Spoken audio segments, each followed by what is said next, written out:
Students, आज हम आपको पढ़ाएंगे इंटर की क्लास 12 की मैथमेटिक्स एक्सरसाइज 5.8 का क्वेश्चन नंबर 2। प्रश्न 2 फर्स्ट हमने कल करा दिया था।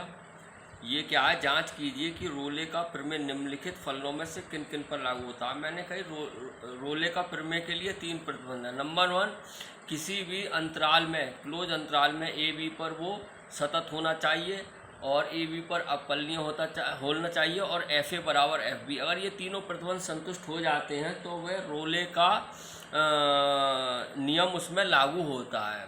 अब यहाँ पे फर्स्ट क्वेश्चन है, सोल्यूशन देखिए। फर्स्ट फंक्शन जो दिया है एफ एक्स बराबर बॉक्स एक्स। बेटा ये बॉक्स एक्स के लिए जहाँ एक्स बिलोंग टू है हमारा क्लोज ब्रैकेट 5 से 9। अब देखो क्लोज ब्रैकेट है, 5 9 भी इन्वॉल्व है, 5 के बीच 6 7 8 भी आते हैं। हमेशा याद रखिए बॉक्स एक्स आ जाए, बॉक्स में कोई भी संख्या आ जाए तो वो हमेशा सतत भी नहीं होता है न अवकलनीय होता है। याद रखना, बॉक्स में आ जाए तो हम यही चीज़ लिख देंगे। क्या लिख देंगे?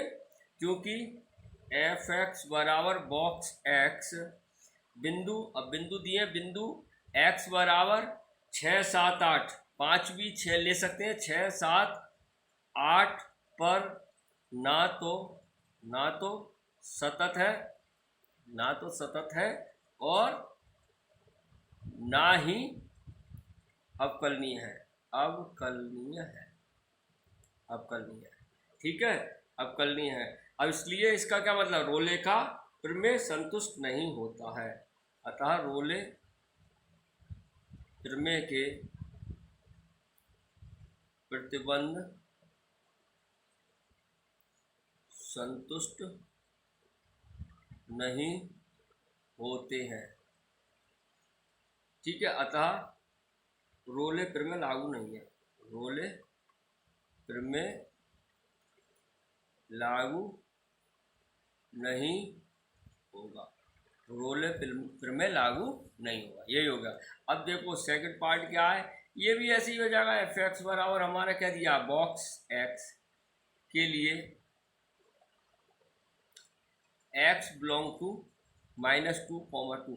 अब इसमें भी -2 और 2 के बीच में -1 आएंगे, 0 आएंगे, 1 आएंगे। इसमें भी क्या होगा, बॉक्स में न सतत होगा न अवकलनीय होगा। बस यही लिख देना है। यहाँ लिख दो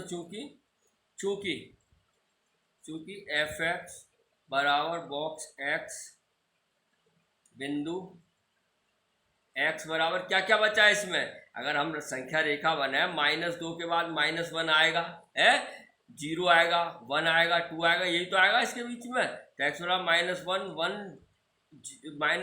0 1, देखो -1 कॉमा है, -1 0 कॉमा -1 0 कॉमा -1 0 और 1। ठीक है, पर ना तो सतत होगा और ना ही अवकलनीय होगा। बेटा आप एक बात याद रखना बच्चों, बॉक्स में कोई भी बिंदु हो उस पर ना सतत होता है ना अवकलनीय होगा। ठीक है, अवकलनीय है, इसलिए रोले प्रमेय के प्रतिबंध संतुष्ट नहीं होते हैं।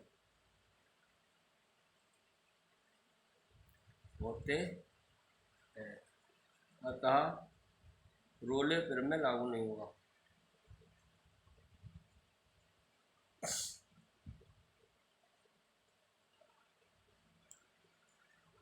हमेशा आ जाए बॉक्स में तो उसमें न सतत होता है न अवकलनीय, ये याद रखना। उसमें भी आता है अवकलन में, 5.1 में सवाल कराया था, जिनने वीडियो देखी होंगे सब याद होगा। बॉक्स के बारे में बहुत बताइए डिटेल में। थर्ड क्या है हमारे पास, एफ एक्स बराबर x² -1 के लिए x बिलोंग टू है हमारे पास बच्चों 1 2। अब देखो इसे, अब ये पॉलिनोमियल है, मैंने बताया था बहुपद किसी भी बिंदु पर सतत भी होता है, अवकलनीय भी होता है। समझ में आ गया? याद रखना, बहुपद है ना ये। तो इसमें क्या लिखेंगे, चूंकि एफ एक्स बराबर, ठीक है, ये ध्यान रखना, क्योंकि एफ एक्स बराबर किस पर, ये सतत भी होगा और अवकलनीय होगा, किस पर, 1 पे भी और 2 पे है। एफ एक्स बिंदु 1 2 में सतत है, ये हम जानते ही है, पॉलिनोमियल है, सतत है, तथा 1 2 पर ओपन और क्लोज, और 1 2 पर अवकलनीय भी है, अवकलनीय होगा।